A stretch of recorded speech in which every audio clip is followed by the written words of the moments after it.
The Dhammapada, a collection of verses being one of the canonical books of the Buddhists, translated from Pali by F. Max Muller. Chapter 1. The Twin Verses. 1. All that we are is the result of what we have thought. It is founded on our thoughts. It is made up of our thoughts. If a man speaks or acts with an evil thought, pain follows him, as the wheel follows the foot of the ox that draws the carriage. 2. All that we are is the result of what we have thought. It is founded on our thoughts. It is made up of our thoughts. If a man speaks or acts with a pure thought, happiness follows him, like a shadow that never leaves him. 3. He abused me. He beat me. He defeated me. He robbed me. In those who harbor such thoughts, hatred will never cease. 4. He abused me. He beat me. He defeated me. He robbed me. In those who do not harbor such thoughts, hatred will cease. 5. For hatred does not cease by hatred at any time. Hatred ceases by love. This is an old rule. 6. The world does not know that we must all come to an end here. But those who know it, their quarrels cease at once. 7. He who lives looking for pleasures only, his senses uncontrolled, immoderate in his food, idle and weak, Mara the temper, will certainly overthrow him, as the wind throws down a weak tree. 8. He who lives without looking for pleasures, his senses well controlled, moderate in his food, faithful and strong, him Mara will certainly not overthrow, any more than the wind throws down a rocky mountain. 9. He who wishes to put on the yellow dress without having cleansed himself from sin, who disregards temperance and truth, is unworthy of the yellow dress. 10. But he who has cleansed himself from sin is well grounded in all virtues, and regards also temperance and truth. He is indeed worthy of the yellow dress. 11. They who imagine truth in untruth and see untruth in truth never arrive at truth, but follow vain desires. 12. They who know truth in truth and untruth in untruth arrive at truth and follow true desires. 13. As rain breaks through an ill-thatched house, passion will break through an unreflecting mind. 14. As rain does not break through a well-thatched house, passion will not break through a well-reflecting mind. 15. The evildoer mourns in this world, and he mourns in the next. He mourns in both. He mourns and suffers when he sees the evil of his own work. 16. The virtuous man delights in this world, and he delights in the next. He delights in both. He delights and rejoices when he sees the purity of his own work. 17. The evildoer suffers in this world, and he suffers in the next. He suffers in both. He suffers when he thinks of the evil he has done. He suffers more when going on the evil path. 18. The virtuous man is happy in this world, and he is happy in the next. He is happy in both. He is happy when he thinks of the good he has done. He is still more happy when going on the good path. 19.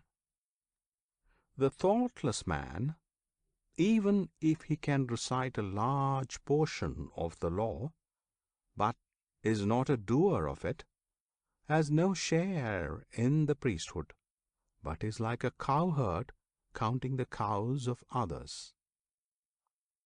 20.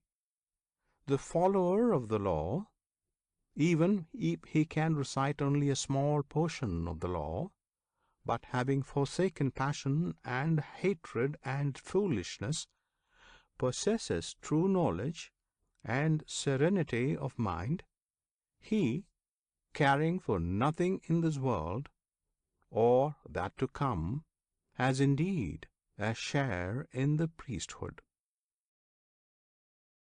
Chapter 2. On Earnestness. 21.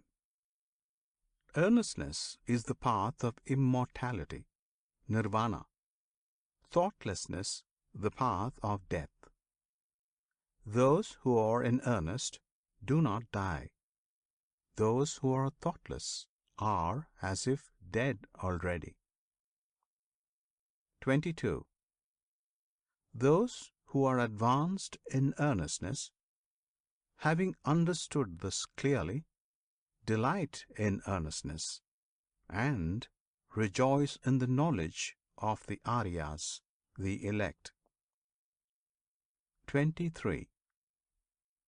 These wise people, meditative, steady, always possessed of strong powers, attain to Nirvana, the highest happiness. 24. If an earnest person has roused himself, if he is not forgetful, if his deeds are pure, if he acts with consideration, if he restrains himself and lives according to law, then his glory will increase. 25. By rousing himself, by earnestness, by restraint and control, the wise man may make for himself an island which no flood can overwhelm. 26. Fools follow after vanity, men of evil wisdom. The wise man keeps earnestness as his best jewel. 27. Follow not after vanity, nor after the enjoyment of love and lust. He who is earnest and meditative obtains ample joy. 28. When the learned man drives away vanity by earnestness, he, the wise, climbing the terraced heights of wisdom, looks down upon the fools. Serene he looks upon the toiling crowd, as one that stands on a mountain looks down upon them that stands upon the plain. 29. Earnest among the thoughtless, awake among the sleepers, the wise man advances like a razor, leaving behind the hack. 30. By earnestness did Maghavan, Indira, rise to the lordship of the gods. People praise earnestness, thoughtlessness is always blamed. 31. A bhikshu, mendicant, who delights in earnestness, who looks with fear on thoughtlessness, moves about like fire, burning all his fetters, small or large. 32. A bhikshu, mendicant, who delights in reflection, who looks with fear on thoughtlessness, cannot fall away from his perfect state. He is close upon nirvana. Chapter 3. Thought. 33. As a fletcher makes straight his arrow, a wise man makes straight his trembling and unsteady thought, which is difficult to guard, difficult to hold back. 34. As a fish taken from his watery home and thrown on dry ground, our thought trembles all over in order to escape the dominion of Mara, the temper. 35. It is good to tame the mind, which is difficult to hold in, and flighty, rushing wherever it listeth. A tamed mind brings happiness. 36. Let the wise man guard his thoughts, for they are difficult to perceive, very artful, and they rush wherever they list.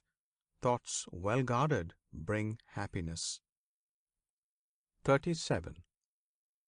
Those who bridle their mind, which travels far, moves about alone, is without a body, and hides in the chamber of the heart, will be free from the bonds of Mara, the temper. 38.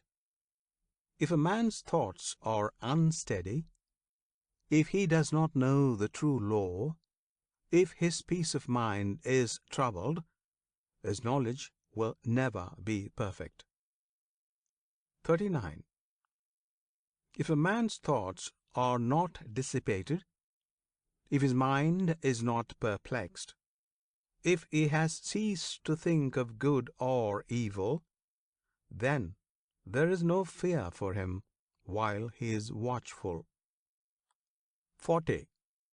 Knowing that this body is fragile like a jar, and making this thought firm like a fortress, one should attack Mara, the temper, with the weapon of knowledge. One should watch him when conquered, and should never rest. 41. Before long, alas, this body will lie on the earth, despised, without understanding, like a useless log. 42. Whatever a hater may do to a hater, or an enemy to an enemy, a wrongly directed mind will do us greater mischief. 43. Not a mother, not a father will do so much, nor any other relative. A well-directed mind will do us greater service. Chapter 4. Flowers. 44. Who shall overcome this earth, and the world of Yama, the lord of the departed, and the world of the gods? Who shall find out the plainly shown path of virtue, as a clever man finds out the right flower? 45. The disciple will overcome the earth, and the world of Yama, and the world of the gods. the disciple will find out the plainly shown path of virtue, as a clever man finds out the right flower. 46. He who knows that this body is like froth, and has learnt that it is as unsubstantial as a mirage, will break the flower-pointed arrow of Mara and never see the King of Death. 47. Death carries off a man who is gathering flowers, and whose mind is distracted, as a flood carries off a sleeping village. 48. Death subdues a man who is gathering flowers, and whose mind is distracted, before he is satiated in his pleasures. 49. As the bee collects nectar and departs without injuring the flower, or its color or scent, so let a sage dwell in his village. 50. Not the perversities of others, not their sins of commission or omission, but his own misdeeds and negligencies should a sage take notice of. 51. Like a beautiful flower, full of color, but without scent, are the fine but fruitless words of him who does not act accordingly. 52.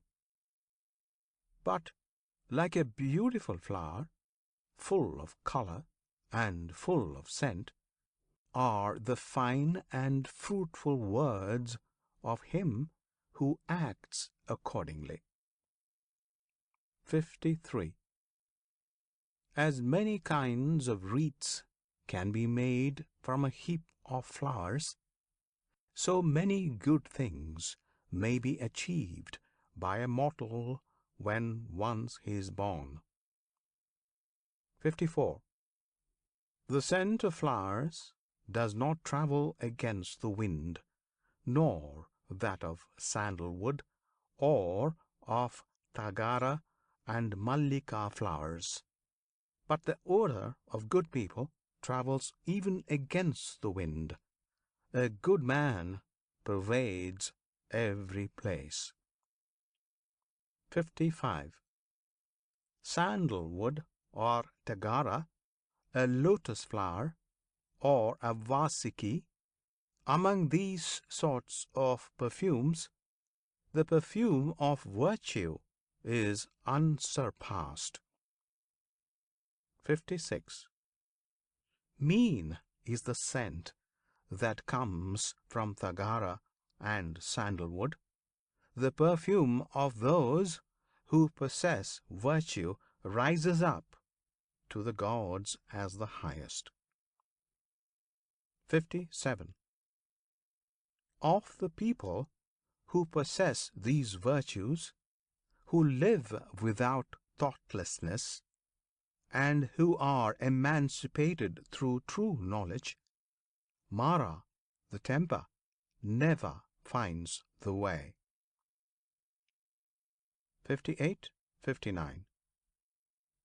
As on a heap of rubbish cast upon the highway, the lily will grow full of sweet perfume and delight, thus the disciple of the truly enlightened Buddha shines forth by his knowledge among those who are like rubbish, among the people that walk in darkness. Chapter 5. The Fool. 60. Long is the night to him who is awake, long is a mile to him who is tired, long is life to the foolish who do not know the true law. 61. If a traveller does not meet with one who is his better or his equal, let him firmly keep to his solitary journey. There is no companionship with a fool. 62. These sons belong to me, and this wealth belongs to me. With such thoughts, a fool is tormented. He himself does not belong to himself. How much less sons and wealth? 63. The fool who knows his foolishness is wise, at least so far. But a fool who thinks himself wise, he is called a fool indeed. 64. If a fool be associated with a wise man even all his life, he will perceive the truth as little as a spoon perceives the taste of soup. 65. If an intelligent man be associated for 1 minute only with a wise man, he will soon perceive the truth, as the tongue perceives the taste of soup. 66. Fools of little understanding have themselves for their greatest enemies, for they do evil deeds which must bear bitter fruits. 67. That deed is not well done of which a man must repent, and the reward of which he receives crying and with a tearful face. 68.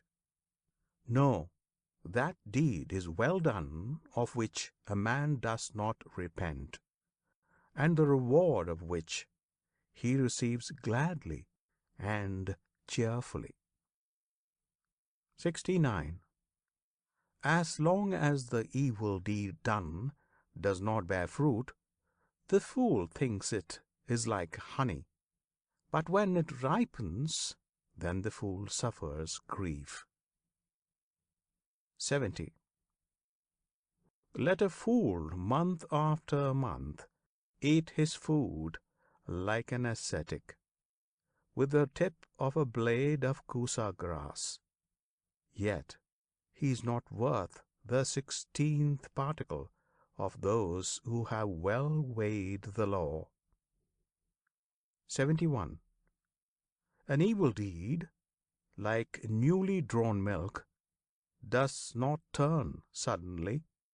Smouldering like fire covered by ashes, it follows the fool. 72. And when the evil deed, after it has become known, brings sorrow to the fool, then it destroys his bright lot, nay, it cleaves his head. 73. Let the fool wish for a false reputation, for precedence among the bhikshus, for lordship in the convents, for worship among other people. 74.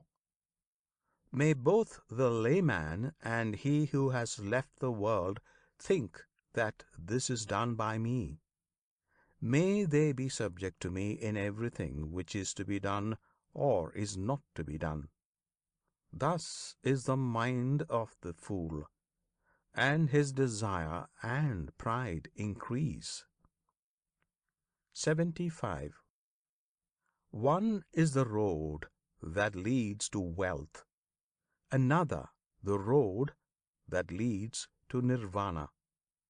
If the bhikshu, the disciple of Buddha, has learnt this, he will not yearn for honor. He will strive after separation from the world. Chapter 6. The Wise Man, Pandita. 76. If you see an intelligent man who tells you where two treasures are to be found, who shows what is to be avoided, and administers reproofs, follow that wise man. It will be better, not worse, for those who follow him. 77. Let him admonish, let him teach, let him forbid what is improper. He will be beloved of the good, by the bad he will be hated. 78. Do not have evildoers for friends. Do not have low people for friends. Have virtuous people for friends. Have for friends the best of men. 79. He who drinks in the law lives happily with a serene mind.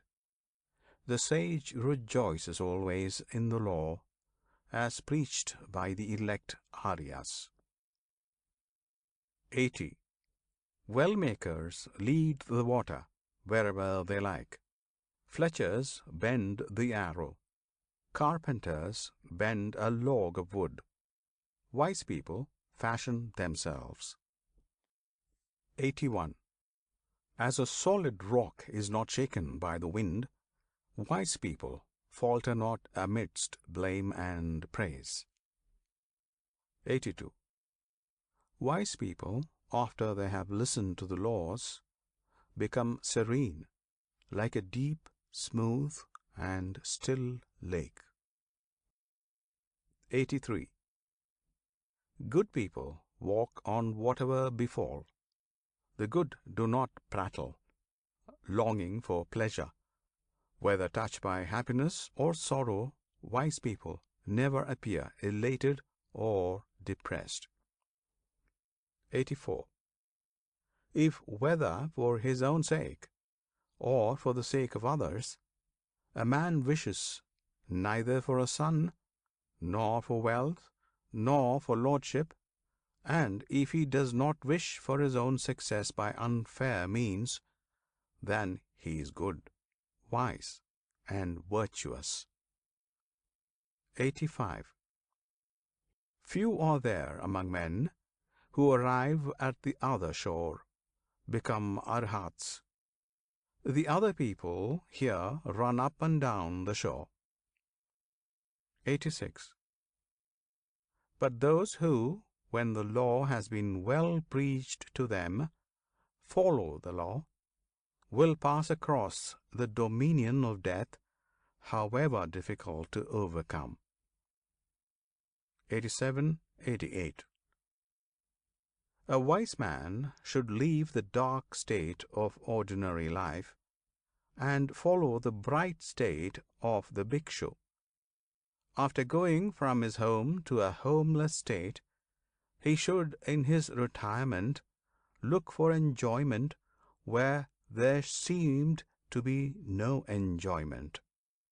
Leaving all pleasures behind, and calling nothing his own, the wise man should purge himself from all the troubles of the mind. 89. Those whose mind is well grounded in the 7 elements of knowledge, who, without clinging to anything, rejoice in freedom from attachment, whose appetites have been conquered, and who are full of light, are free even in this world. Chapter 7. The Venerable Arhat. 90. There is no suffering for him who has finished his journey and abandoned grief, who has freed himself on all sides and thrown off all fetters. 91. They depart with their thoughts well collected. They are not happy in their abode. Like swans who have left their lake, they leave their house and home. 92. Men who have no riches, who live on recognized food, who have perceived void and unconditioned freedom, nirvana, their path is difficult to understand, like that of birds in the air. 93. He whose appetites are stilled, who is not absorbed in enjoyment, who has perceived void and unconditioned freedom, nirvana, his path is difficult to understand, like that of birds in the air. 94. The gods even envy him whose senses, like horses well broken in by the driver, have been subdued, who is free from pride and free from appetites. 95. Such a one who does his duty is tolerant like the earth, like Indira's bolt. He is like a lake without mud. No new births are in store for him. 96. His thought is quiet. Quiet are his word and deed. When he has obtained freedom by true knowledge, when he has thus become a quiet man. 97. The man who is free from credulity, but knows the uncreated, who has cut all ties, removed all temptations, renounced all desires, he is the greatest of men. 98. In a hamlet or in a forest, in the deep water or on the dry land, wherever venerable persons, Arhanta, dwell, that place is delightful. 99. Forests are delightful. Where the world finds no delight, there the passionless will find delight, for they look not for pleasures. Chapter 8. The Thousands. 100. Even though a speech be 1,000 of words, but made up of senseless words, one word of sense is better, which if a man hears, he becomes quiet. 101. Even though a Gatha poem be 1,000 of words, but made up of senseless words, one word of a Gatha is better, which if a man hears, he becomes quiet. 102. Though a man recite 100 Gathas made up of senseless words, one word of the law is better, which if a man hears, he becomes quiet. 103. If one man conquer in battle 1,000 times 1,000 men, and if another conquer himself, he is the greatest of conquerors. 104 and 105. One's own self conquered is better than all other people. Not even a god, a Gandharva, not Mara, with Brahman, could change into defeat the victory of a man who has vanquished himself and always lives under restraint. 106. If a man for 100 years sacrifice month after month with 1,000, and if he but for one moment pay homage to a man whose soul is grounded in true knowledge, better is that homage than sacrifice for 100 years. 107. If a man for 100 years worship Agni, fire, in the forest, and if he but for one moment pay homage to a man whose soul is grounded in true knowledge, better is that homage than sacrifice for 100 years. 108. Whatever a man sacrifice in this world as an offering, or as an oblation for a whole year in order to gain merit, the whole of it is not worth a quarter, a farthing. Reverence shown to the righteous is better. 109. He who always greets and constantly reveres the aged, 4 things will increase to him, namely, life, beauty, happiness, power. 110. But he who lives 100 years, vicious and unrestrained, a life of one day is better if a man is virtuous and reflecting. 111. And he who lives 100 years, ignorant and unrestrained, a life of one day is better if a man is wise and reflecting. 112. He who lives 100 years, idle and weak, a life of one day is better if a man has attained firm strength. 113. And he who lives 100 years, not seeing beginning and end, a life of one day is better if a man sees beginning and end. 114. And he who lives 100 years, not seeing the immortal place, a life of one day is better if a man sees the immortal place. 115. And he who lives 100 years, not seeing the highest law, a life of one day is better if a man sees the highest law. Chapter 9. Evil. 116. If a man would hasten towards the good, he should keep his thought away from evil. If a man does what is good slothfully, his mind delights in evil. 117. If a man commits a sin, let him not do it again. Let him not delight in sin. Pain is the outcome of evil. 118. If a man does what is good, let him do it again. Let him delight in it. Happiness is the outcome of good. 119. Even an evildoer sees happiness as long as his evil deed has not ripened. But when his evil deed has ripened, then does the evildoer see evil.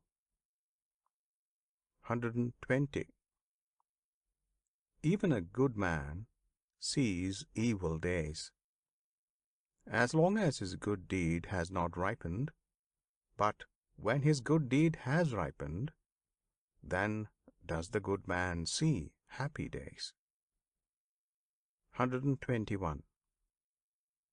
Let no man think highly of evil, saying in his heart, It will not come nigh unto me. Even by the falling of water drops, a water pot is filled.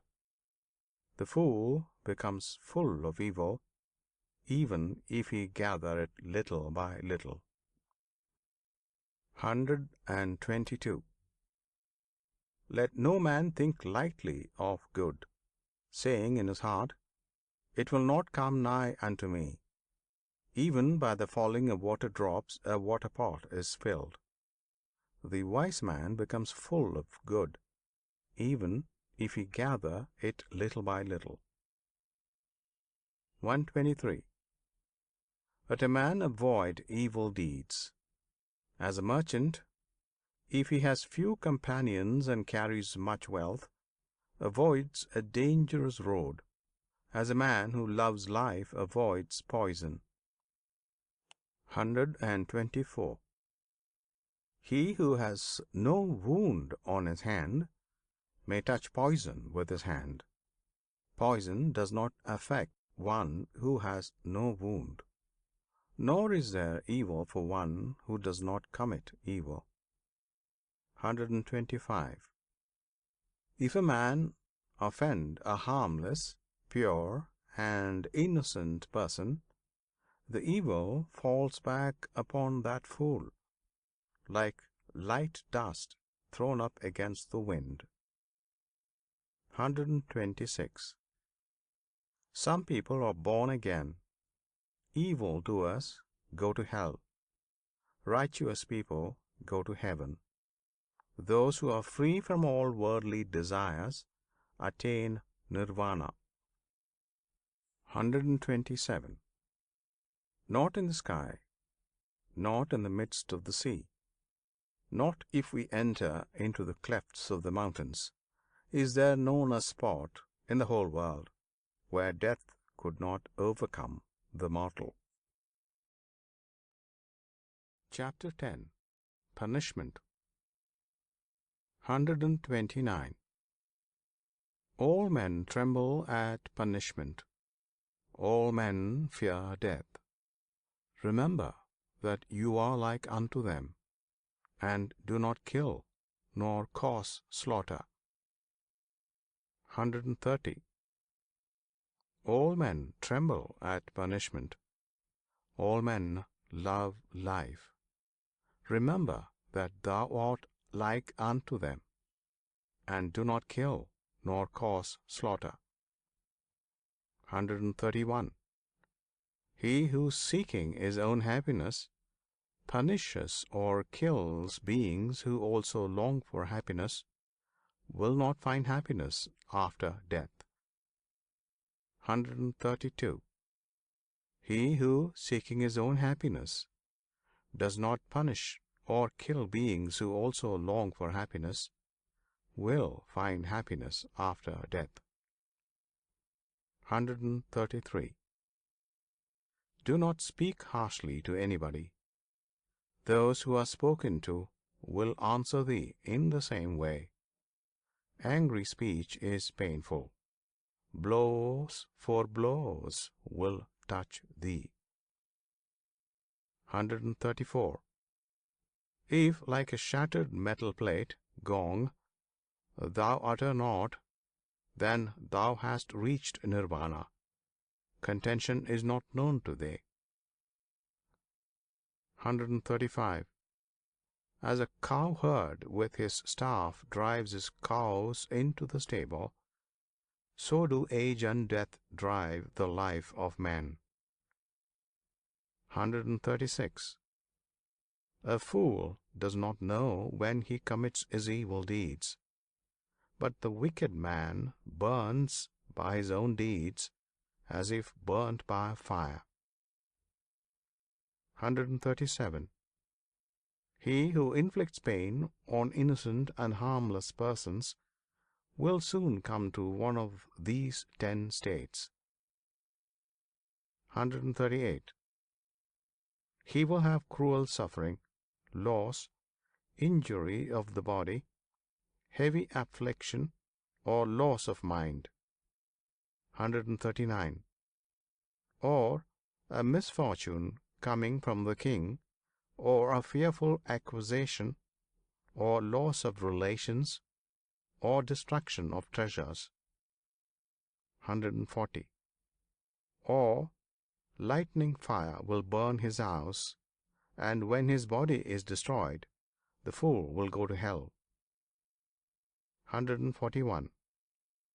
Not nakedness, not plaited hair, not dirt, not fasting, or lying on the earth, not rubbing with dust, not sitting motionless, can purify a mortal who has not overcome desires. 142. He who, though dressed in fine apparel, exercises tranquillity, is quiet, subdued, restrained, chaste, and has ceased to find fault with all other things. He indeed is a Brahmana, an ascetic, Sramana, a friar, Bhikshu. 143. Is there in this world any man so restrained by humility that he does not mind reproof, as a well-trained horse the whip? 144. Like a well-trained horse, when touched by the whip, be ye active and lively, and by faith, by virtue, by energy, by meditation, by discernment of the law, you will overcome this great pain of reproof, perfect in knowledge and in behavior, and never forgetful. 145. Well makers lead the water wherever they like. Fletchers bend the arrow. Carpenters bend a log of wood. Good people fashion themselves. Chapter 11. Old Age. 146.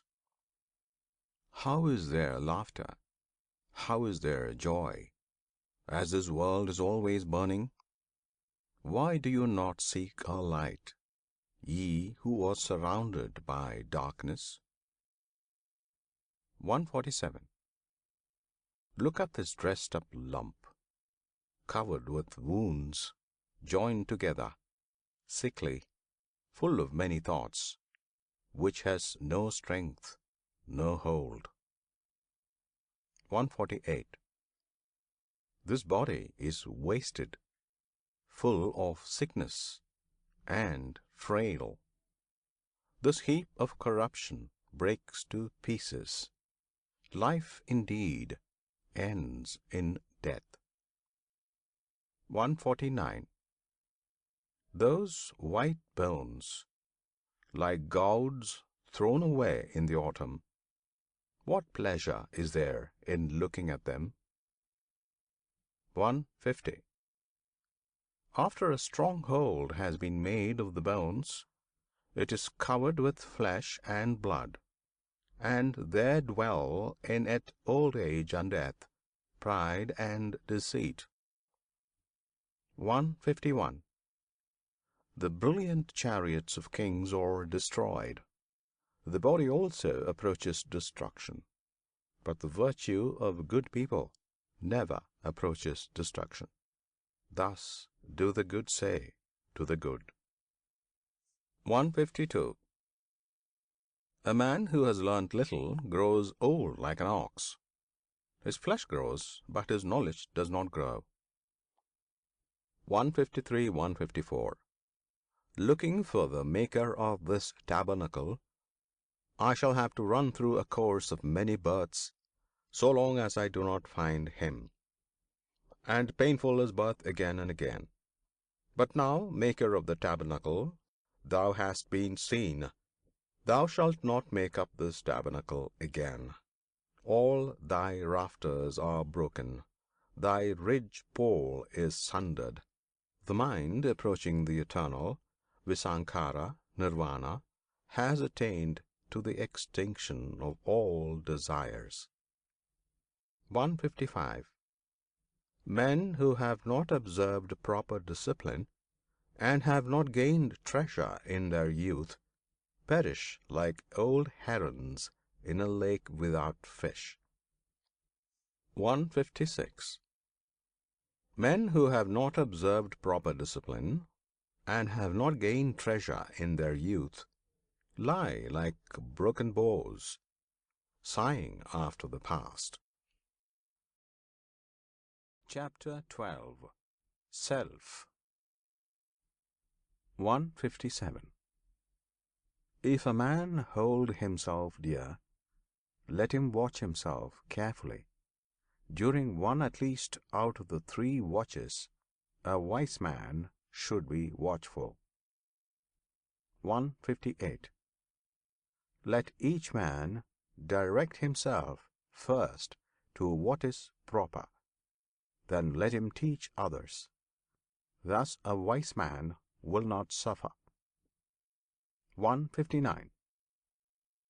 If a man make himself as he teaches others to be, then, being himself well subdued, he may subdue others.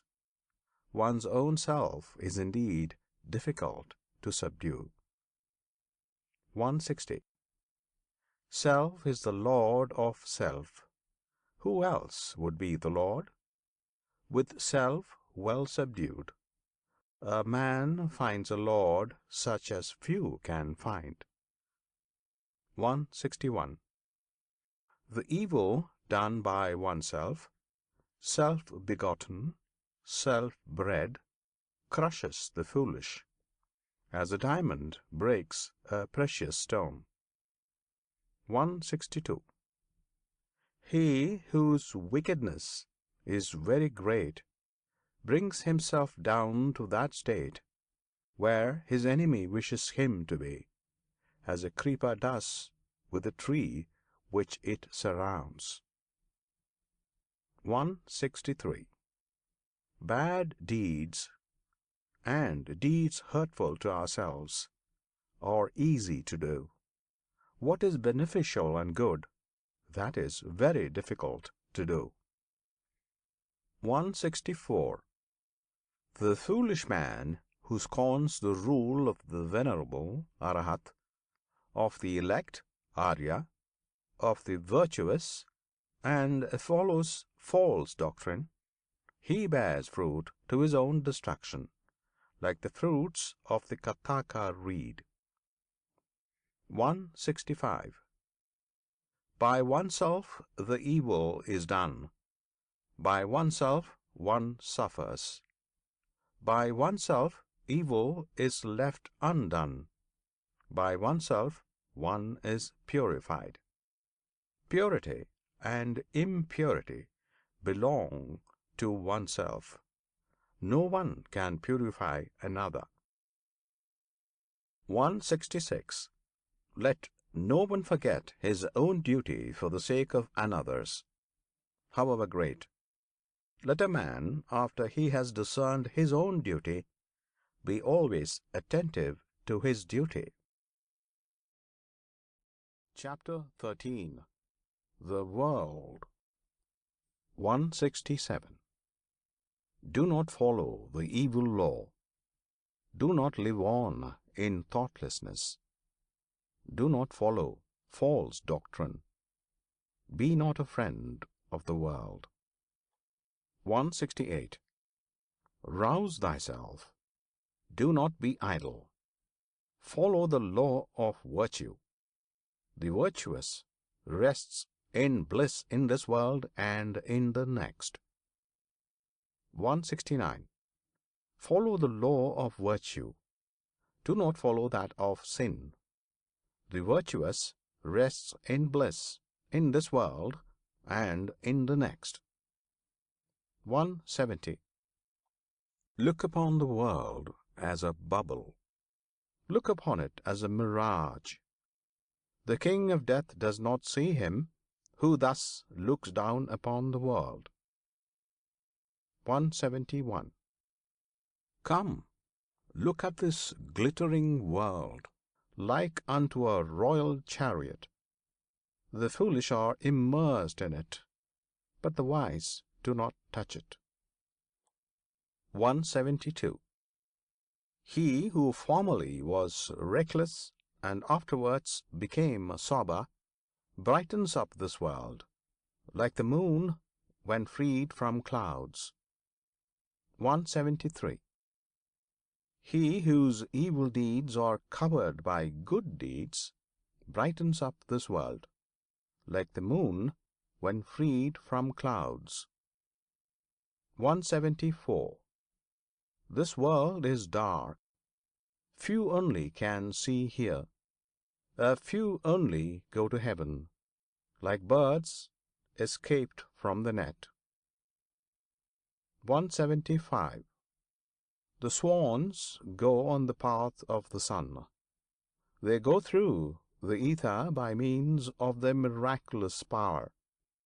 The wise are led out of this world when they have conquered Mara and his train. 176. If a man has transgressed one law, and speaks lies, and scoffs at another world, there is no evil he will not do. 177. The uncharitable do not go to the world of the gods. Fools only do not praise liberality. A wise man rejoices in liberality, and through it becomes blessed in the other world. 178. Better than sovereignty over the earth, better than going to heaven, better than lordship over all worlds, is the reward of the first step in holiness. Chapter 14. The Buddha, the Awakened. 179. He whose conquest is not conquered again, into whose conquest no one in this world enters, by what track can you lead him, the awakened, the omniscient, the trackless? 180. He whom no desire with its snares and poisons can lead astray, by what track can you lead him, the awakened, the omniscient, the trackless? 181. Even the gods envy those who are awakened and not forgetful, who are given to meditation, who are wise, and who delight in the repose of retirement from the world. 182. Difficult to obtain is the conception of men, difficult is the life of mortals, difficult is the hearing of the true law, difficult is the birth of the awakened, the attainment of Buddhahood. 183. Not to commit any sin, to do good, and to purify one's mind, that is the teaching of all the awakened. 184. The awakened call patience the highest penance, long-suffering the highest nirvana. For he is not an anchorite, Pravagita, who strikes others. He is not an ascetic, Sramana, who insults others. 185. Not to blame, not to strike, to live restrained under the law, to be moderate in eating, to sleep and sit alone, and to dwell on the highest thoughts. This is the teaching of the awakened. 186. There is no satisfying lusts, even by a shower of gold pieces. He who knows that lusts have a short taste and cause pain, he is wise. 187. Even in heavenly pleasures he finds no satisfaction. The disciple who is fully awakened delights only in the destruction of all desires. 188. Men, driven by fear, go to many a refuge, to mountains and forests, to groves and sacred trees. 189. But that is not a safe refuge. That is not the best refuge. A man is not delivered from all pains after having gone to that refuge. 190. He who takes refuge with Buddha, the law, and the church, he who, with clear understanding, sees the four holy truths. 191. Namely, pain, the origin of pain, the destruction of pain, and the eightfold holy way that leads to the quietening of pain. 192. That is the safe refuge. That is the best refuge. Having gone to that refuge, a man is delivered from all pain. 193. A supernatural person, a Buddha, is not easily found. He is not born everywhere. Wherever such a sage is born, that race prospers. 194. Happy is the arising of the awakened. Happy is the teaching of the true law. Happy is peace in the church. Happy is the devotion of those who are at peace. 195, 196. He who pays homage to those who deserve homage, whether the awakened Buddha or their disciples, those who have overcome the host of evils and crossed the flood of sorrow, he who pays homage to such as have found deliverance and know no fear, his merit can never be measured by anybody. Chapter 15. Happiness. 197. Let us live happily then, not hating those who hate us. Among men who hate us, let us dwell free from hatred. 198. Let us live happily then, free from ailments among the ailing. Among men who are ailing, let us dwell free from ailments. 199. Let us live happily then, free from greed among the greedy. Among men who are greedy, let us dwell free from greed. 200. Let us live happily then, though we call nothing our own. We shall be like the bright gods, feeding on happiness. 201. Victory breeds hatred, for the conquered is unhappy. He who has given up both victory and defeat, he, the contented, is happy. 202.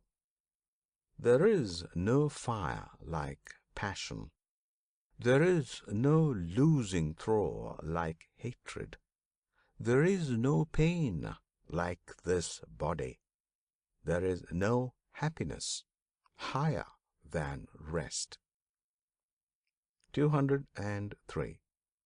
Hunger is the worst of diseases, the body the greatest of pains. If one knows this truly, that is Nirvana, the highest happiness. 204. Health is the greatest of gifts, contentedness the best riches, trust is the best of relationships, Nirvana the highest happiness. 205. He who has tasted the sweetness of solitude and tranquillity is free from fear and free from sin, while he tastes the sweetness of drinking in the law. 206.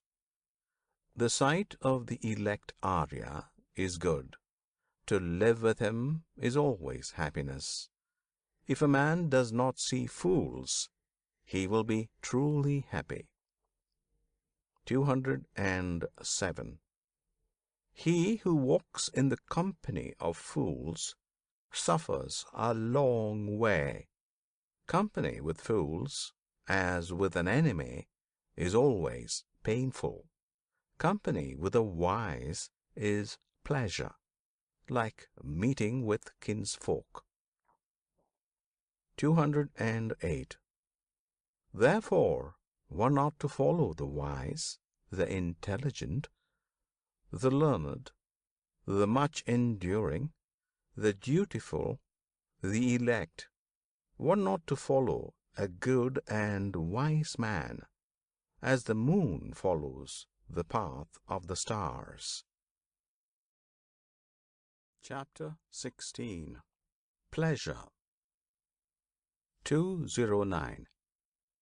He who gives himself to vanity and does not give himself to meditation, forgetting the real aim of life and grasping at pleasure, will in time envy him who has exerted himself in meditation. 210. Let no man ever look for what is pleasant or what is unpleasant. Not to see what is pleasant is pain, and it is pain to see what is unpleasant. 211. Let therefore no man love anything. Loss of the beloved is evil. Those who love nothing and hate nothing have no fetters. 212. From pleasure comes grief.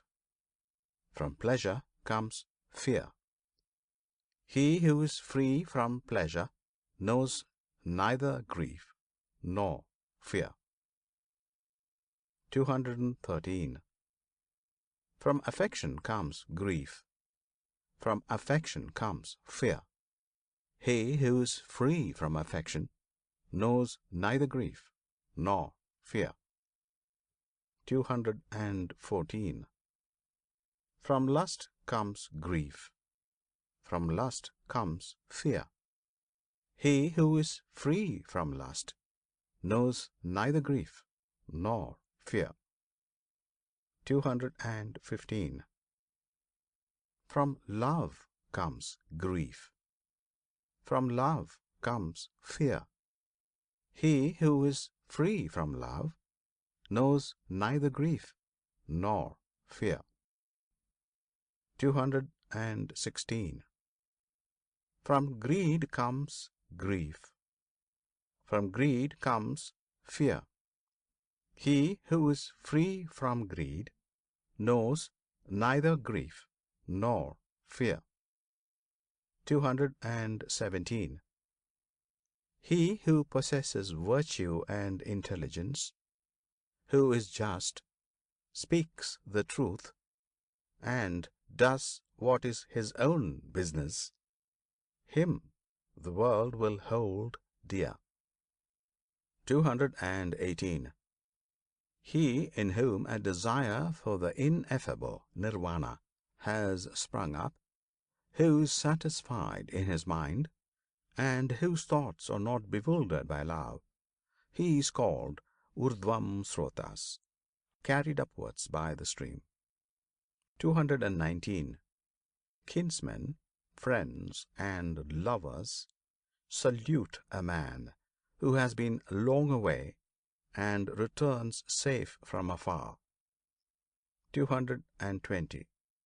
In like manner, his good works receive him who has done good, and has gone from this world to the other, as kinsmen receive a friend on his return. Chapter 17. Anger. 221. Let a man leave anger. Let him forsake pride. Let him overcome all bondage. No sufferings befall the man who is not attached to name and form, and who calls nothing his own. 222. He who holds back rising anger, like a rolling chariot, him I call a real driver. Other people are but holding the reins. 223. Let a man overcome anger by love. Let him overcome evil by good. Let him overcome the greedy by liberality, the liar by truth. 224. Speak the truth. Do not yield to anger. Give, if thou art asked for little. By these 3 steps thou wilt go near the gods. 225. The sages who injure nobody and who always control their body, they will go to the unchangeable place, Nirvana, where, if they have gone, they will suffer no more. 226. Those who are ever watchful, who study day and night, and who strive after Nirvana, their passions will come to an end. 227. This is an old saying. O Atula, this is not only of today. They blame him who sits silent. They blame him who speaks much. They also blame him who says little. There is no one on earth who is not blamed. 228. There never was, there never will be, nor is there now, a man who is always blamed, or a man who is always praised. 229, 230. But he whom those who discriminate praise continually day after day, as without blemish, wise, rich in knowledge and virtue, who would dare to blame him, like a coin made of gold from the Gambu river? Even the gods praise him.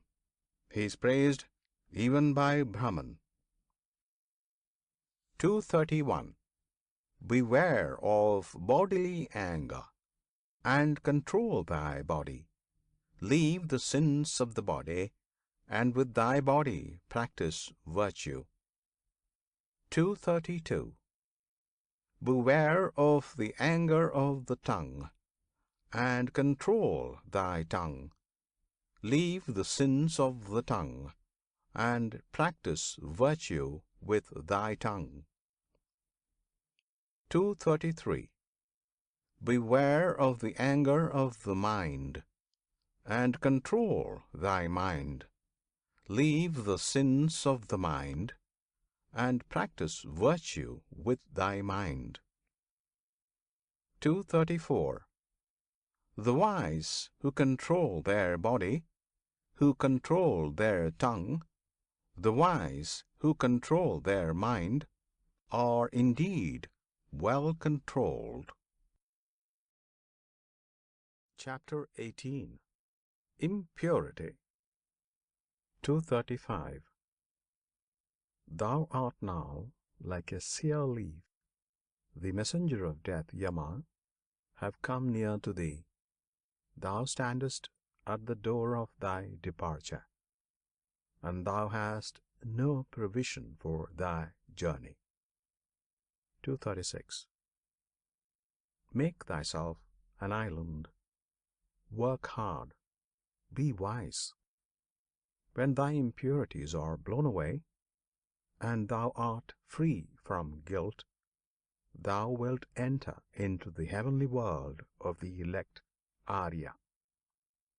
237. Thy life has come to an end. Thou art come near to death, Yama. There is no resting place for thee on the road, and thou hast no provision for thy journey.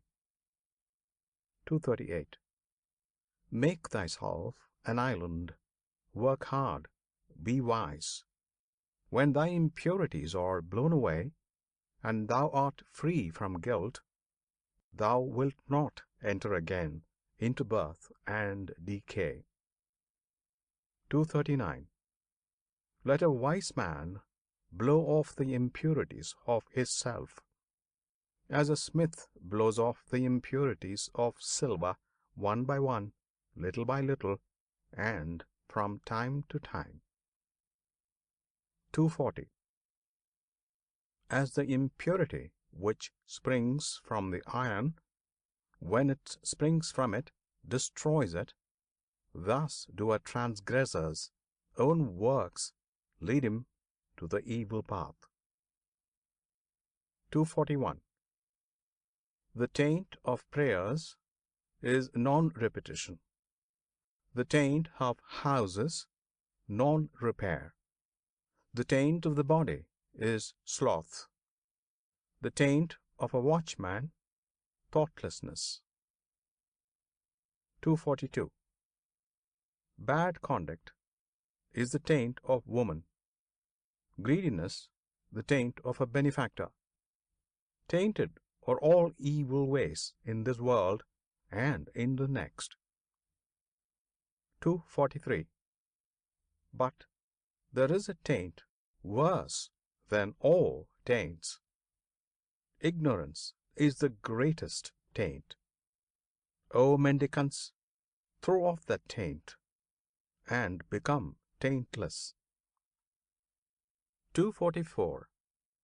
Life is easy to live for a man who is without shame, a crow hero, a mischief maker, an insulting, bold, and wretched fellow. 245. But life is hard to live for a modest man who always looks for what is pure, who is disinterested, quiet, spotless, and intelligent. 246. He who destroys life, who speaks untruth, who in this world takes what is not given him, who goes to another man's wife. 247. And the man who gives himself to drinking intoxicating liquors, he even in this world digs up his own root. 248. O man, know this, that the unrestrained are in a bad state. Take care that greediness and vice do not bring thee to grief for a long time. 249. The world gives according to their faith or according to their pleasure. If a man frets about the food and the drink given to others, he will find no rest either by day or by night. 250. He in whom that feeling is destroyed and taken out with the very root finds rest by day and by night. 251. There is no fire like passion. There is no shark like hatred. There is no snare like folly.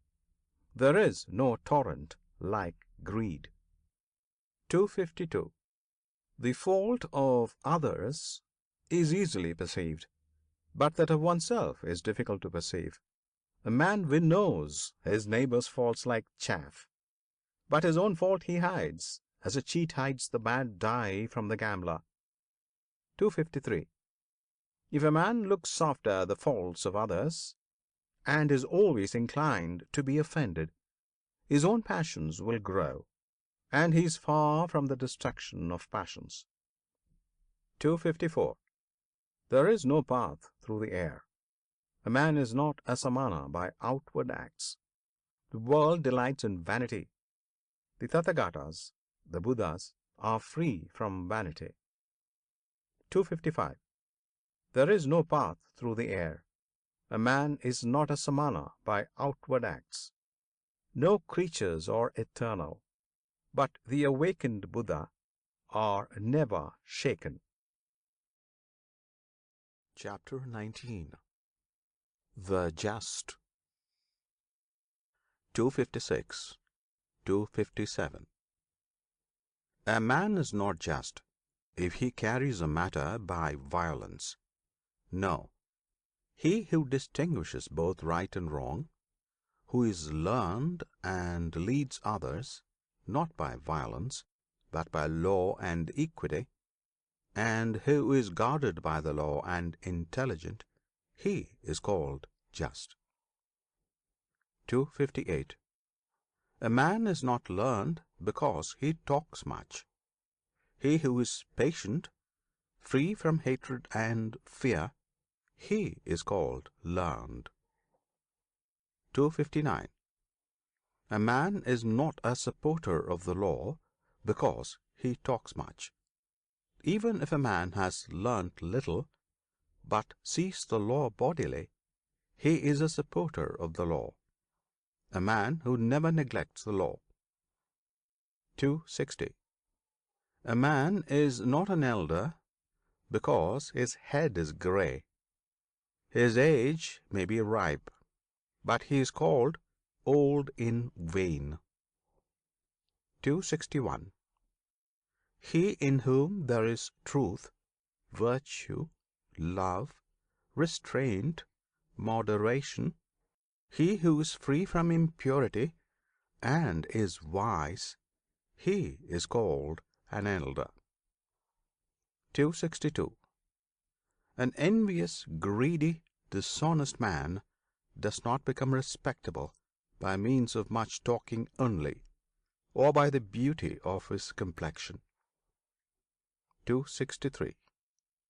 He in whom all this is destroyed and taken out with the very root, he, when freed from hatred and vice, is called respectable. 264. Not by tonsure does an undisciplined man who speaks falsehood become a samana. Can a man be a samana who is held captive by desire and greediness? 265. He who always quiets the evil, whether small or large, he is called a samana, a quiet man, because he has quieted all evil. 266. A man is not a mendicant, bhikshu, simply because he asks others for alms. He who adopts the whole law is a bhikshu, not he who only begs. 267. He who is above good and evil, who is chaste, who with knowledge passes through the world, he indeed is called a bhikshu. 268, 269. A man is not a muni because he observes silence, mona, that is mauna, if he is foolish and ignorant, but the wise who, taking the balance, chooses the good and avoids evil, he is a muni, and is a muni thereby. He who in this world weighs both sides is called a muni. 270. A man is not an elect Arya because he endures living creatures, because he has pity on all living creatures. Therefore is a man called Arya. 271, 272. Not only by discipline and vows, not only by much learning, not by entering into a trance, not by sleeping alone do I earn the happiness of release which no worldling can know. Bhikshu, be not confident, as long as thou hast not attained the extinction of desires. Chapter 20. The Way. 273. The best of ways is the eightfold, the best of truths, the 4 words, the best of virtues, passionlessness, the best of men who has eyes to see. 274. This is the way. There is no other that leads to the purifying of intelligence. Go on this way. Everything else is the deceit of Mara, the tempter. 275. If you go on this way, you will make an end of pain. The way was preached by me when I had understood the removal of the thorns in the flesh. 276. You yourself must make an effort. The Tathagatas, Buddhas, are only preachers. The thoughtful who enter the way are freed from the bondage of Mara. 277. All created things perish. He who knows and sees this becomes passive in pain. This is the way to purity. 278. All created things or grief and pain. He who knows and sees this becomes passive in pain. This is the way that leads to purity. 279. All forms are unreal.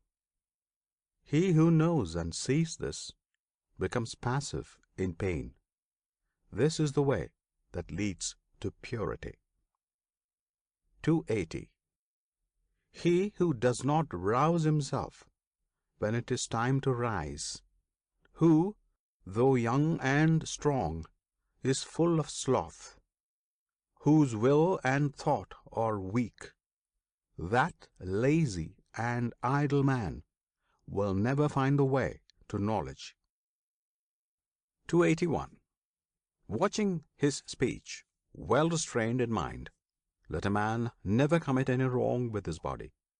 Let a man but keep these three roads of action clear, and he will achieve the way which is taught by the wise. 282.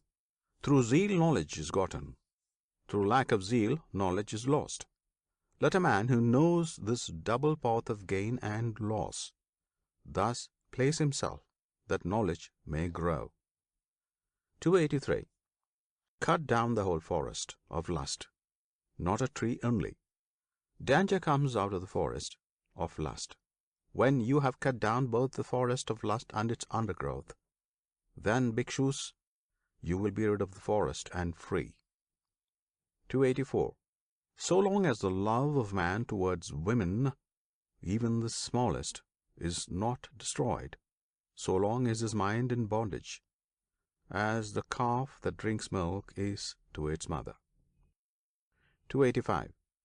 Cut out the love of self like an autumn lotus with thy hand. Cherish the road of peace. Nirvana has been shown by the Sugata, Buddha. 286. Here I shall dwell in the rain, here in winter and summer. Thus the fool meditates and does not think of his death. 287. Death comes and carries off that man, praised for his children and flocks, his mind distracted, as a flood carries off a sleeping village. 288. Sons are no help, nor a father, nor relations. There is no help from kinsfolk for one whom death has seized. 289. A wise and good man who knows the meaning of this should quickly clear the way that leads to Nirvana. Chapter 21. Miscellaneous. 290. If by leaving a small pleasure one sees a great pleasure, let a wise man leave the small pleasure and look to the great. 291. He who by causing pain to others wishes to obtain pleasure for himself, he, entangled in the bonds of hatred, will never be free from hatred. 292. What ought to be done is neglected. What ought not to be done is done. The desires of unruly, thoughtless people are always increasing. 293. But they whose whole watchfulness is always directed to their body, who do not follow what ought not to be done, and who steadfastly do what ought to be done, the desires of such watchful and wise people will come to an end.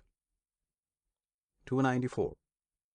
A true Brahmana goes scatheless, though he have killed father and mother, and two valiant kings, though he has destroyed a kingdom with all its subjects.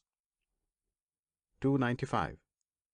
A true Brahmana goes scatheless, though he have killed a father and mother, and two holy kings, and an eminent man besides.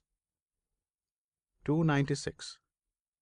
The disciples of Gautama, Buddha, are always well awake, and their thoughts day and night are always set on Buddha.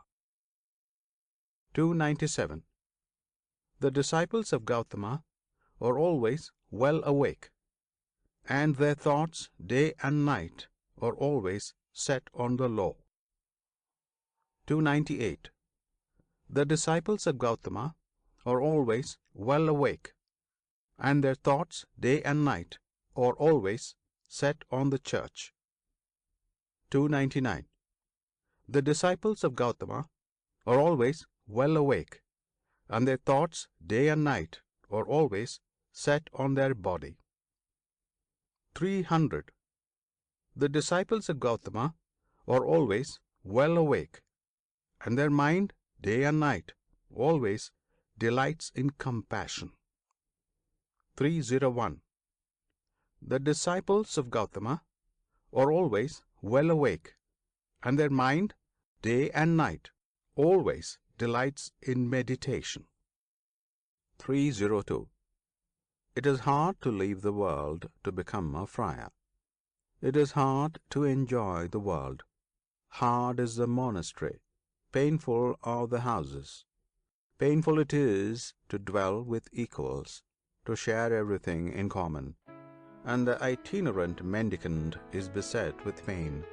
Therefore, let no man be an itinerant mendicant, and he will not be beset with pain. 303. Whatever place a faithful, virtuous, celebrated, and wealthy man chooses, there he is respected. 304. Good people shine from afar like the snowy mountains. Bad people are not seen, like arrows shot by night. 305. He alone who without ceasing practices the duty of sitting alone and sleeping alone, he, subduing himself, will rejoice in the destruction of all desires alone, as if living in a forest. Chapter 22. The Downward Course. 306. He who says what is not goes to hell. He also who, having done a thing, says, I have not done it. After death, both are equal. They are men with evil deeds in the next world.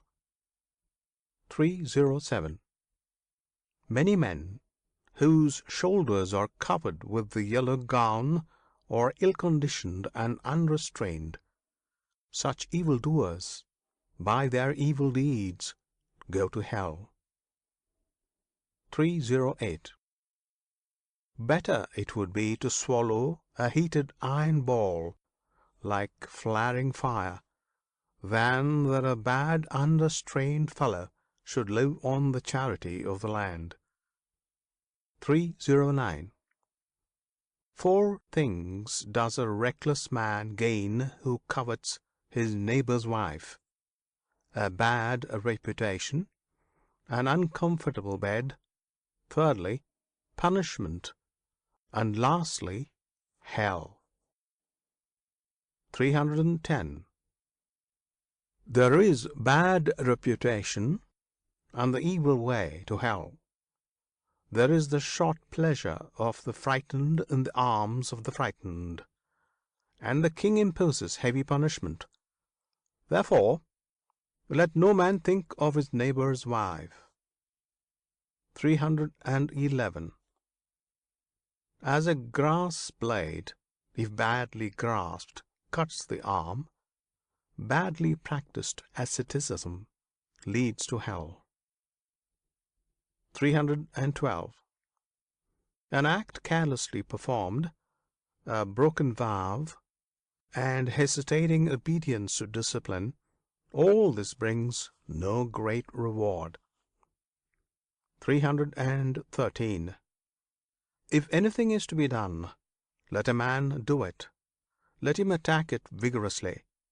A careless pilgrim only scatters the dust of his passions more widely.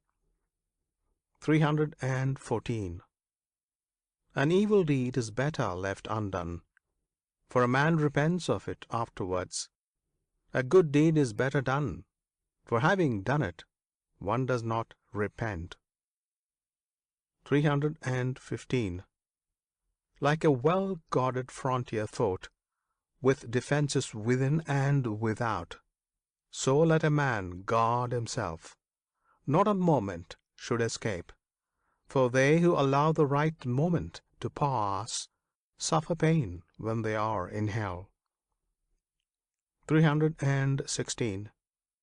They who are ashamed of what they ought not to be ashamed of, and are not ashamed of what they ought to be ashamed of, such men, embracing false doctrines, enter the evil path.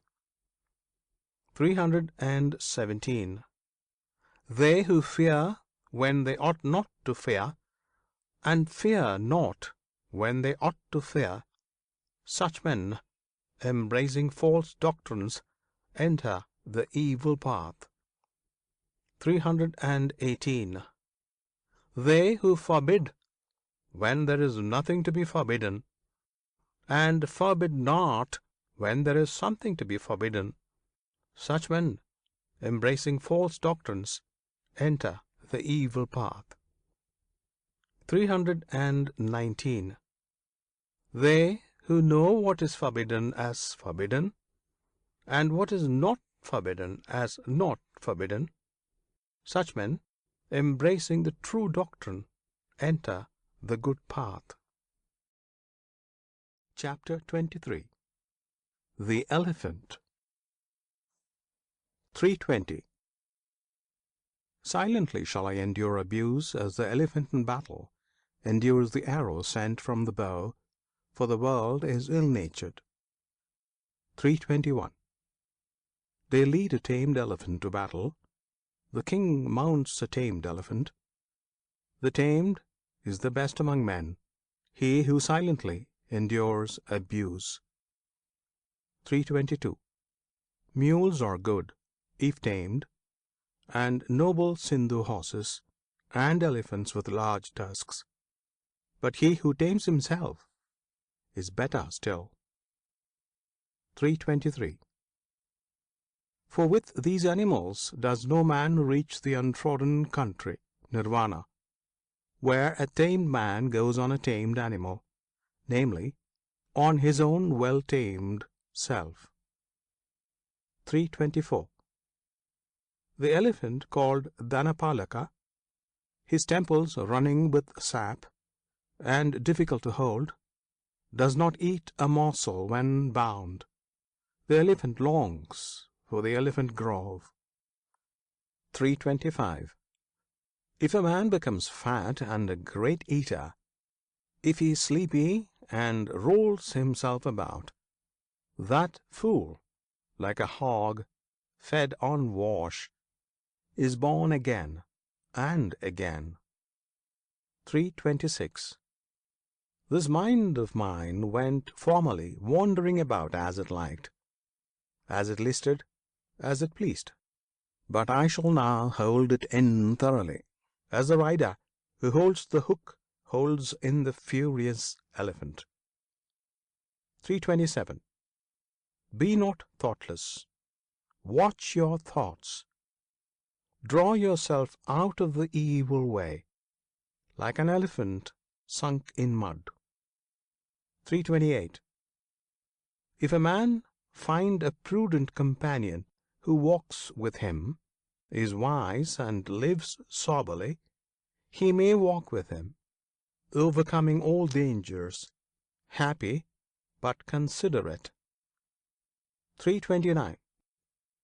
If a man find no prudent companion who walks with him, is wise, and lives soberly, let him walk alone, like a king who has left his conquered country behind, like an elephant in the forest.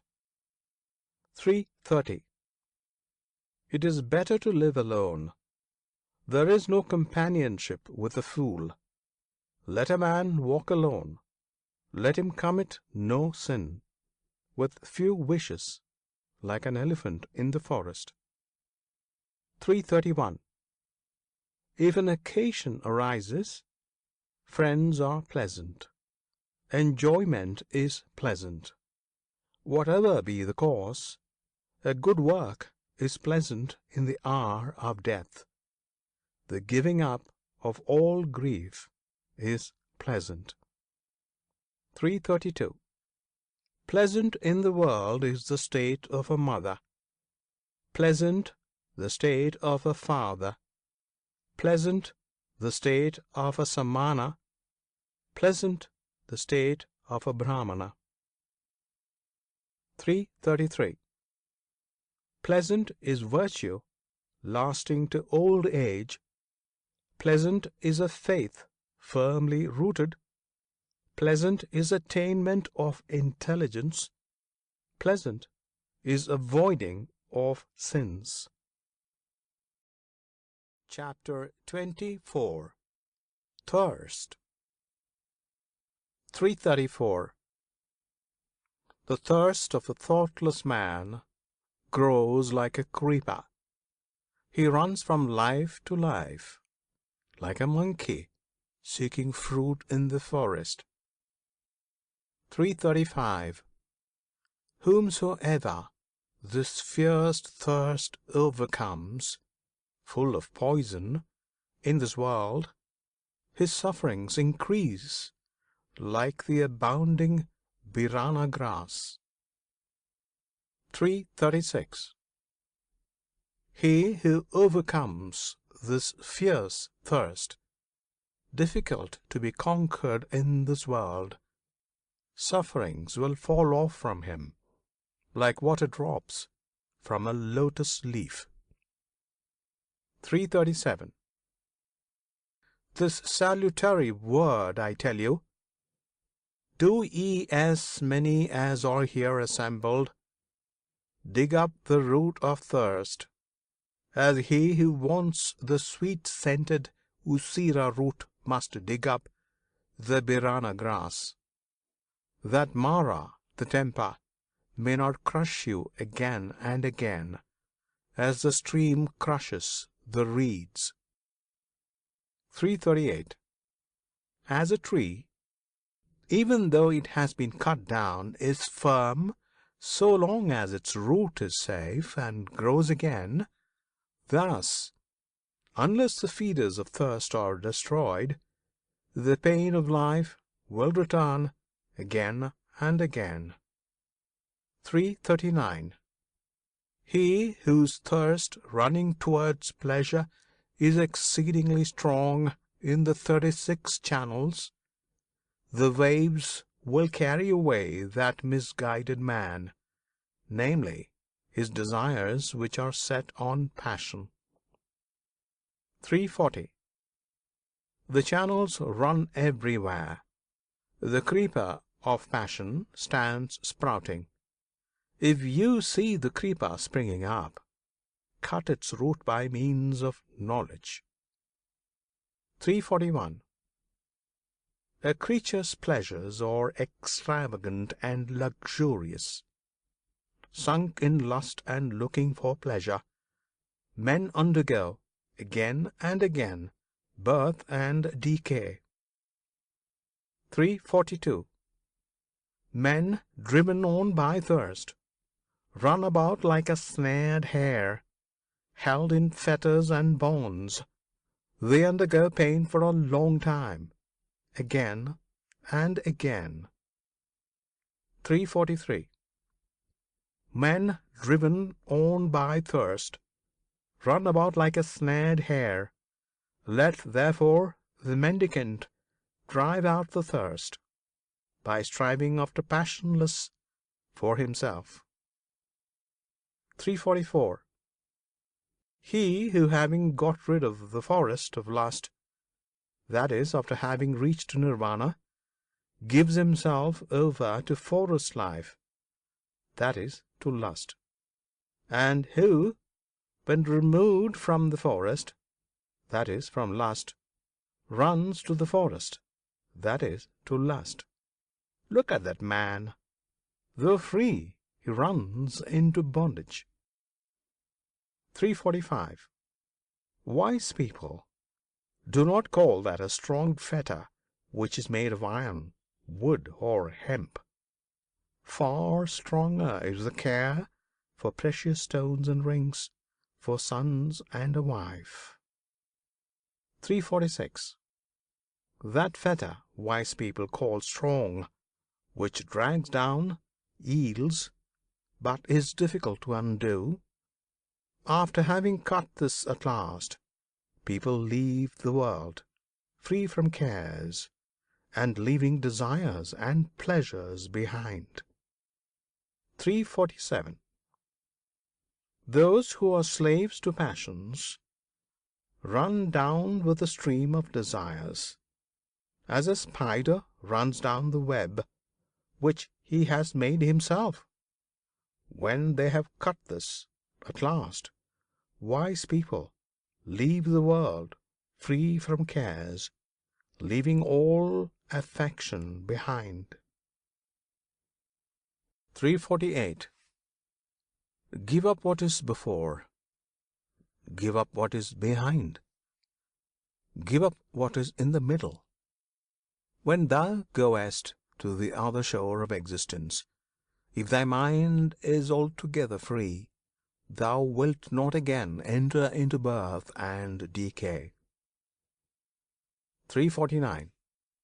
If a man is tossed about by doubts, full of strong passions, and yearning only for what is delightful, his thirst will grow more and more, and he will indeed make his fetters strong. 350. If a man delights in quieting doubts, and always reflecting, dwells on what is not delightful, the impurity of the body, he certainly will remove, nay, he will cut the fetter of Mara. 351. He who has reached consummation, who does not tremble, who is without thirst and without sin, he has broken all the thorns of life. This will be his last body. 352. He who is without thirst and without affection, who understands the words and their interpretation, who knows the order of letters, those which are before and which are after, he has received his last body. He is called the great sage, the great man. 353. I have conquered all, I know all. In all conditions of life I am free from taint. I have left all, and through the destruction of thirst I am free. Having learnt myself, whom shall I teach? 354. The gift of the law exceeds all gifts. The sweetness of the law exceeds all sweetness. The delight in the law exceeds all delights. The extinction of thirst overcomes all pain. 355. Pleasures destroy the foolish. If they look not for the other shore, the foolish, by his thirst for pleasures, destroys himself, as if he were his own enemy. 356. The fields are damaged by weeds. Mankind is damaged by passion. Therefore, a gift bestowed on the passionless brings great reward. 357. The fields are damaged by weeds. Mankind is damaged by hatred. Therefore, a gift bestowed on those who do not hate brings great reward. 358. The fields are damaged by weeds. Mankind is damaged by vanity. Therefore, a gift bestowed on those who are free from vanity brings great reward. 359. The fields are damaged by weeds. Mankind is damaged by lust. Therefore, a gift bestowed on those who are free from lust brings great reward. Chapter 25. The Bhikshu, Mendicant. 360. Restraint in the eye is good. Good is restraint in the ear. In the nose, restraint is good. Good is restraint in the tongue. 361. In the body, restraint is good. Good is restraint in speech. In thought, restraint is good. Good is restraint in all things. A bhikshu, restrained in all things, is freed from all pain. 362. He who controls his hand, he who controls his feet, he who controls his speech, he who is well controlled, he who delights inwardly, who is collected, who is solitary and content, him they call Bhikshu. 363. The Bhikshu who controls his mouth, who speaks wisely and calmly, who teaches the meaning and the law, his word is sweet. 364. He who dwells in the law, delights in the law, meditates on the law, follows the law, that Bhikshu will never fall away from the true law. 365. Let him not despise what he has received, nor ever envy others. A mendicant who envies others does not obtain peace of mind. 366. A bhikshu who, though he receives little, does not despise what he has received, even the gods will praise him, if his life is pure and if he is not slothful. 367. He who never identifies himself with name and form, and does not grieve over what is no more, he indeed is called a bhikshu. 368. The bhikshu who acts with kindness, who is calm in the doctrine of Buddha, will reach the quiet place, nirvana, cessation of natural desires and happiness. 369. O bhikshu, empty this boat. If emptied, it will go quickly. Having cut off passion and hatred, thou wilt go to nirvana. 370. Cut off the five senses. Leave the five. Rise above the five. A bhikshu who has escaped from the five fetters, he is called Vogatina, saved from the flood. 371. Meditate, O bhikshu, and be not heedless. Do not direct thy thought to what gives pleasure, that thou mayest not for thy heedlessness have to swallow the iron ball in hell, and that thou mayest not cry out when burning, "This is pain." 372. Without knowledge there is no meditation. Without meditation there is no knowledge. He who has knowledge and meditation is near unto nirvana. 373. A bhikshu who has entered his empty house, and whose mind is tranquil, feels a more than human delight when he sees the law clearly. 374. As soon as he has considered the origin and destruction of the elements Khanda of the body, he finds happiness and joy which belongs to those who know the immortal Nirvana. 375.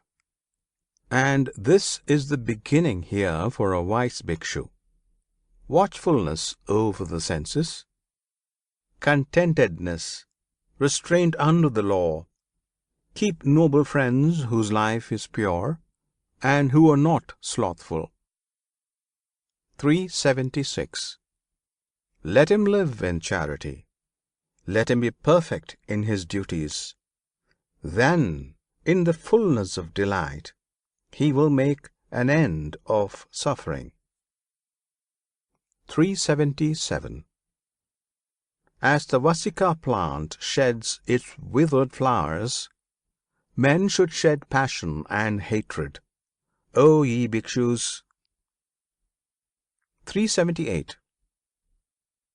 The bhikshu whose body and tongue and mind are quieted, who is collected, and has rejected the baits of the world, he is called quiet. 379. Rouse thyself by thyself, examine thyself by thyself. Thus, self-protected and attentive wilt thou live happily, O bhikshu. 380. For self is the lord of self. Self is the refuge of self. Therefore, curb thyself, as the merchant curbs a good horse. 381. The bhikshu, full of delight, who is calm in the doctrine of Buddha, will reach the quiet place Nirvana, cessation of natural desires, and happiness. 382. He who, even as a young bhikshu, applies himself to the doctrine of Buddha, brightens up this world, like the moon when free from clouds. Chapter 26. The Brahmana Arhat. 383. Stop the stream valiantly. Drive away desires, O Brahmana. When you have understood the destruction of all that was made, you will understand that which was not made. 384. If the Brahmana has reached the other shore in both laws, in restraint and contemplation, all bonds vanish from him who has obtained knowledge. 385. He for whom there is neither this nor that shore, nor both, him, the fearless and unshackled, I call indeed a Brahmana. 386. He who is thoughtful, blameless, settled, dutiful, without passions, and who has attained the highest end, him I call indeed a Brahmana. 387. The sun is bright by day, the moon shines by night, the warrior is bright in his armor, the Brahmana is bright in his meditation, but Buddha, the awakened, is bright with splendor day and night. 388. Because a man is rid of evil, therefore he is called Brahmana. Because he walks quietly, therefore he is called a Samana. Because he has sent away his own impurities. Therefore, he is called Pravargita, Pabagita, a pilgrim. 389. No one should attack a Brahmana, but no Brahmana, if attacked, should let himself fly at his aggressor. Woe to him who strikes a Brahmana! More woe to him who flies at his aggressor. 390. It advantages a Brahmana not a little if he holds his mind back from the pleasures of life. When all wish to endure has vanished, pain will cease. 391. Him I call indeed a Brahmana who does not offend by body, word or thought, and is controlled on these 3 points. 392. After a man has once understood the law as taught by the well-awakened Buddha, let him worship it carefully, as the Brahmana worships the sacrificial fire. 393.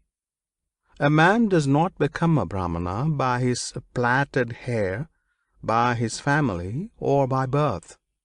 In whom there is truth and righteousness, he is blessed. He is a Brahmana. 394. What is the use of plaited hair, O fool? What of the raiment of goatskins?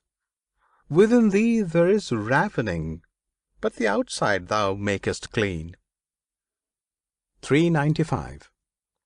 The man who wears dainty raiments, who is emaciated and covered with veins, who lives alone in the forest, and meditates, him I call indeed a Brahmana. 396. I do not call a man a Brahmana because of his origin or of his mother. He is indeed arrogant and he is wealthy, but the poor, who is free from all attachments, him I call indeed a Brahmana. 397. Him I call indeed a Brahmana who has cut all fetters, who never trembles, is independent and unshackled. 398. Him I call indeed a Brahmana who has cut the strap and the thong, the chain with all that pertains to, who has burst the bar and is awakened. 399. Him I call indeed a Brahmana who, though he has committed no offence, endures reproach, bonds, and stripes, who has endurance for his force and strength for his army. 400. Him I call indeed a Brahmana who is free from anger, dutiful, virtuous, without appetite, who is subdued and has received his last body. 401. Him I call indeed a Brahmana who does not cling to pleasures, like water on a lotus leaf, like a mustard seed on the point of a needle. 402. Him I call indeed a Brahmana who, even here, knows the end of his suffering, has put down his burden, and is unshackled. 403. Him I call indeed a Brahmana whose knowledge is deep, who possesses wisdom, who knows the right way and the wrong, and has attained the highest end. 404. Him I call indeed a Brahmana who keeps aloof both from laymen and from mendicants, who frequents no houses, and has but few desires. 405. Him I call indeed a Brahmana who finds no fault with other beings, whether feeble or strong, and does not kill nor cause slaughter.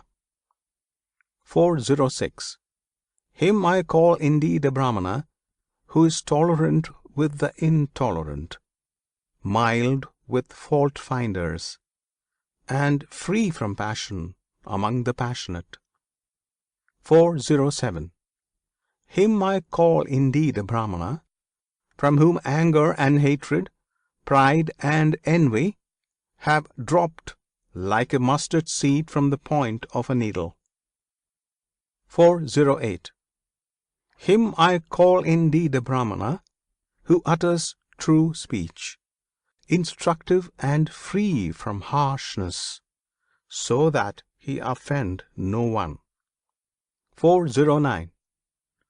Him I call indeed a Brahmana, who takes nothing in the world that is not given him, be it long or short, small or large, good or bad. 410. Him I call indeed a Brahmana, who fosters no desires for this world or for the next, has no inclinations, and is unshackled. 411. Him I call indeed a Brahmana, who has no interests, and when he has understood the truth, does not say how,